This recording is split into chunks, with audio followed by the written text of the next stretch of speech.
இப்போ ரீசெண்டாக ஜெப்ட்ரானிக்ஸ்லேருந்து இந்த லேப்டாப் கூலிங் பேட் வாங்கியிருந்தேன். ஸோ இந்த கூலிங் பேட் இருந்தால் தான் உங்கள் லேப்டாப் யூஸ் பண்ண முடியும், இந்த லேப்டாப் கூலிங் பேட் இருந்தால் தான் உங்களோட பெர்ஃபார்மன்ஸ் பூஸ்ட் ஆகும் அப்படின்லாம் நான் சொல்ல வரல. ஸோ நான் ரீசெண்டாக வந்து வீடியோஸில் எடிட் பண்ணிட்டு இருந்தேன், வந்து த்ராட்லிங் இஷ்யூஸ் வந்து வர ஆரம்பிச்சிது. ஸோ ஹீட் பயங்கரமாக ஆக ஆரம்பிச்சு, சிபி வந்து திணற ஆரம்பிச்சிருச்சு.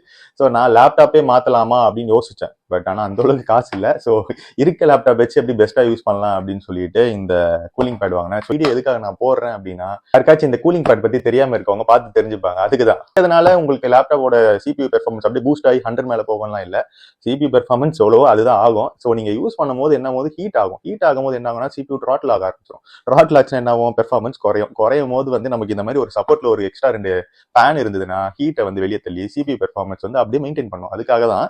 அண்ட் மோரோவர் இதில் பார்த்தீங்கன்னா நான் வந்து இது ஒரு வாரம் யூஸ் பண்ணி பார்த்ததுல எனக்கு இன்னொரு விஷயம் தெரிஞ்சது, பேட்டரி வந்து கொஞ்சம் லைஃப் வந்து நல்லா வந்த மாதிரி. நார்மலா ஒரு 1 hour 1.5 hours காலியாக வேண்டிய பேட்டரி ஒரு 1.5 hours மேலேயே வந்துச்சு.